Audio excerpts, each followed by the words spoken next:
Thank you, the dynamic, the intrepid, the unflappable, the unflinching Governor Martin O'Malley.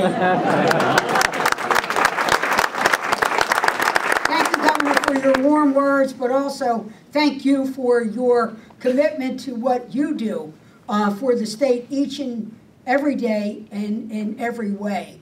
We know right now the Maryland General Assembly is in session. We have their leadership with us here today, and that you're looking at the bottom line, but at the same time, you're looking at what we can do to promote jobs, innovation, and the fact that Maryland is one of the best states to do business, go to school, live, work, and raise a family.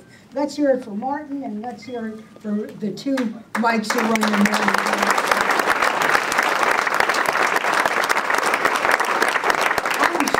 To be here with each and every one of you in this room.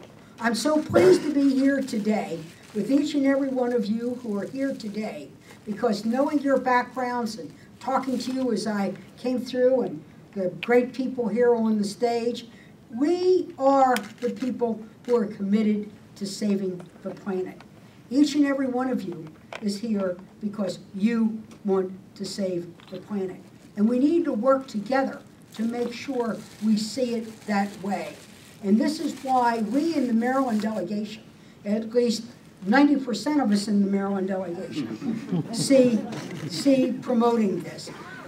Kind words were said about me today, but I must give a real hats off and kudos to my colleague, Senator Ben Cardin, who is one of the staunchest environments in the Senate on the protecting of the environment, an outstanding voice on the Bay, a powerful member of the Budget Committee and the Environmental Committee. We work every day in every way. I fund certain of the programs that you're going to hear about today, but I couldn't do this without Senator Cardin making the policy on the Environmental Committee and the broad brush on the Budget Committee. And our own colleague, Congressman John Sarbanes. This is in his congressional district, but he also sees the Bay as part of his efforts there. So it's Ben, Barb, John, and as I said, 90% of the delegation are here for you. That's not bad. We work every day in partnership with the governor, his cabinet, and members of the Maryland General Assembly. And we do it with love and with passion. But we also are so proud of the fact that not only are we a great state, but we have, I think, the best land-grant college in the United States of America. I think the University of Maryland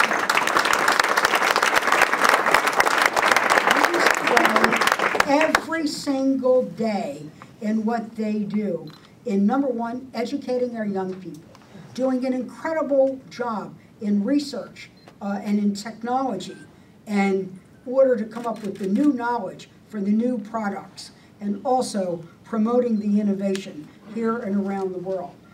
You've got so many PhDs up here.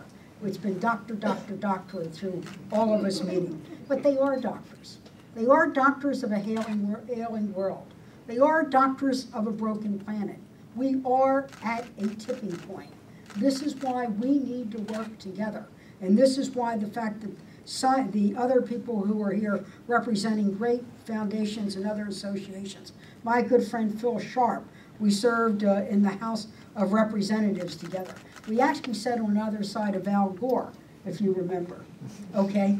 Talk about sustainability, here we are. And Phil, we're so glad to see you. And of course, the director of the National Science Foundation.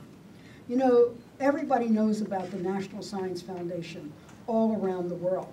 They just need to learn it in the United States Congress.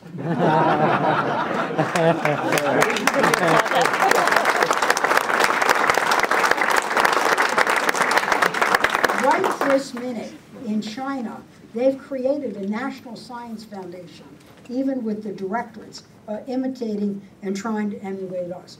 And why? Because of the great research that it does. And today, we all come together in terms of this fabulous coming together of SESYNC. I'm going to call it SESYNC, but we're not going to sync this. And Dr. Palmer, you gave such a great set of thank yous. I felt like I was at the Academy Awards. I want to thank my film producer. I want to thank the people developing the film. But actually, when I look at Dr. Palmer, don't you think Rachel Carson would be happy today? Don't you think another faculty member at the University of Maryland by the name of Dr. Rachel Carson, who not so long ago worked in the streams and waters all around Maryland and in different parts of the country. And she sounded an alert. She wrote a fantastic book called The Silent Spring. But because of her eloquent voice, a scientist speaking out with the best of science and a certain journalistic know-how, the springs were silent no more. They cried out for a movement, and America responded with the environmental movement. We can never forget that it got started here, got started at the University of Maryland. Dr. Palmer, you're a great legacy of Dr. Rachel Carson. You've worked in the waterways and the streams and so on here. Now you're going to head up this wonderful center that's going to provide us with what we call actionable science.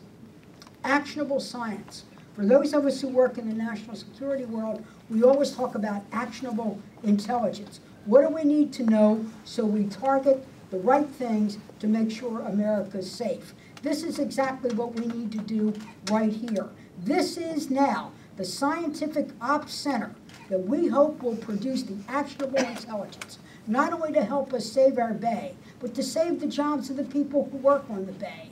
But it is a national center. It's not only a Maryland center. It's going to take a look at the Gulf of Mexico, where badgered and battered by the great oil spill of last year. Is it recovering? Is it safe to fish? Is it safe to bring back the tourist? What can we do about recovery? How can we take that terrible disaster and learn from it? We can go up to the British Columbia waters, where there's Seattle and there's Portland and there's Vancouver, a great border that's unguarded between two great nations. And what can we do about there? Just like here, the seafood supply, tourism. Is there an inherent contradiction between human beings and the environment? Well, this is where we need actionable intelligence and actionable science. We are so proud of the fact that on their own they competed. This is not an earmark program. This is a competitive program that the University of Maryland and all of its campuses competed under rigorous scrutiny by NSF. We want them to be a more frugal government and fund things only that will be sustainable. You want it fair and square.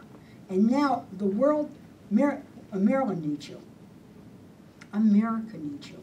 And you know what? What we're going to learn here about the environment and about human beings and human behavior with the social sciences, we're not only going to save ourselves, but once again, the University of Maryland will lead the way, and the springs will continue to be silent never again.